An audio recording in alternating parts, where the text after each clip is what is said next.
কখনোই আপনি সিজার করবেন না। কিছু আমল শিখিয়ে দিয়েছিলাম, আপনাদেরকে আমলটা শিখিয়ে দিই। আপনার স্ত্রী যখন সন্তান সম্ভব হবে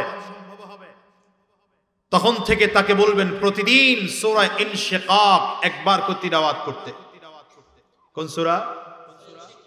কোরআনুল কারীমের একটা সূরা আছে, সূরা ইনশিকাক। আপনার স্ত্রী যেদিন থেকে সন্তান সম্ভব হলো, যেহেতু সে নাপাক হওয়ার সম্ভাবনা আর নেই, সুতরাং তাকে বলবেন প্রতিদিন একবার করে সূরা এই ইনশিকাক তিলাওয়াত করতে। এটাতে ফায়দা কি? ফায়দা হচ্ছে উলামায়ে কেরামদের মতামত, কেউ যদি সূরা ইনশিকাক তিলাওয়াত করে তাকে আল্লাহ তাআলা সন্তান ডেলিভারি নরমাল করার জন্য শক্তি দিয়ে দেন। এরপরে তার শারীরিক অবস্থা খেয়াল করেন, খাবার দাবার ঠিক রাখেন। এরপরে যখন তার ব্যথা উঠবে সূরা ইয়াসিন পড়ে পানির মধ্যে ফু দেন। আপনি নিজেই পড়েন, হুজুরের কাছে যাওয়া লাগবে না, শিখাই দিয়ে গেলাম আমল।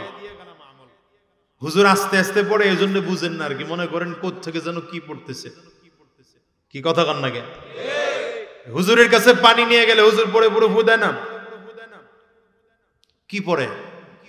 মুখ নাড়ায় আর কি। জোরে পড়লে যদি বলেন হুজুর জোরে পড়েন, তো হুজুর পড়া শুরু করবে আউযু বিল্লাহি মিনাশ শাইতানির রাজিম বিসমিল্লাহির রহমানির রহিম আলহামদুলিল্লাহি রাব্বিল আলামিন আর রহমানির রহিম, পড়ে সূরা ফাতিহা।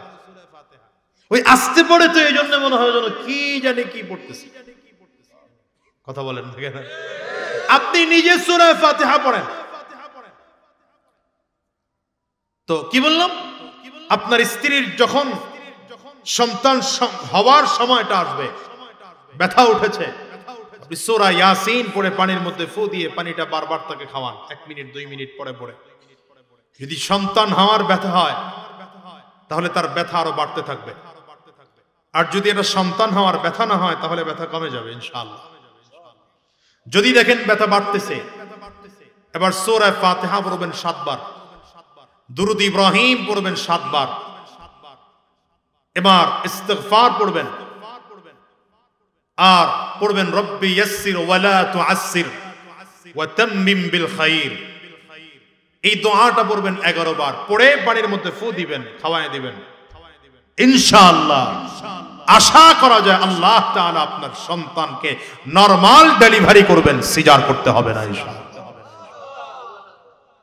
এটা আমাদের দেশের ডাক্তার, এরা রোগীকে আগের থেকে এমন ভয় দেখায় দেখায়, আরে বাচ্চা উল্টায় রয়েছে, পানি নষ্ট হয়ে গেছে গা, এই সমস্যা সেই সমস্যা, বাচ্চা ওভারলোড হয়ে গেছে, ওজন বৃদ্ধি হয়ে গেছে, ওজন কমে গেছে, এমন এক ভয় রোগীকে দেখায়।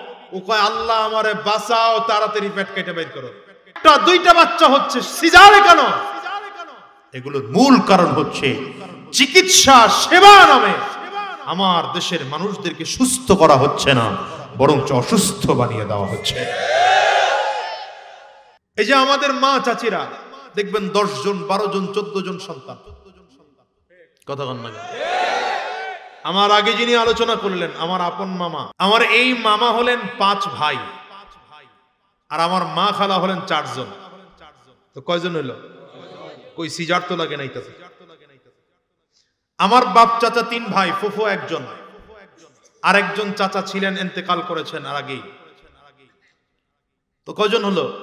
5 জন। কই সিজার তো লাগে নাই। আমরা 4 ভাই, সিজার তো লাগে নাই। কিন্তু এদেশের এখনকার সময় দেখা যাচ্ছে এমনি স্লোগান তুলে দিছে 2টি সন্তানের বেশি নয়, একটি হলে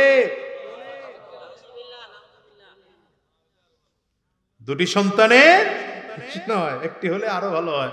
তো ওই যে কি কয়, না হইলে আরো ভালো হয়। এই বাচ্চা 1টা 2টা বাচ্চা হচ্ছে, সিজারে কেন? এগুলোর মূল কারণ হচ্ছে চিকিৎসা সেবা নামে আমার দেশের মানুষদেরকে সুস্থ করা হচ্ছে না, বরঞ্চ অসুস্থ বানিয়ে দেওয়া হচ্ছে।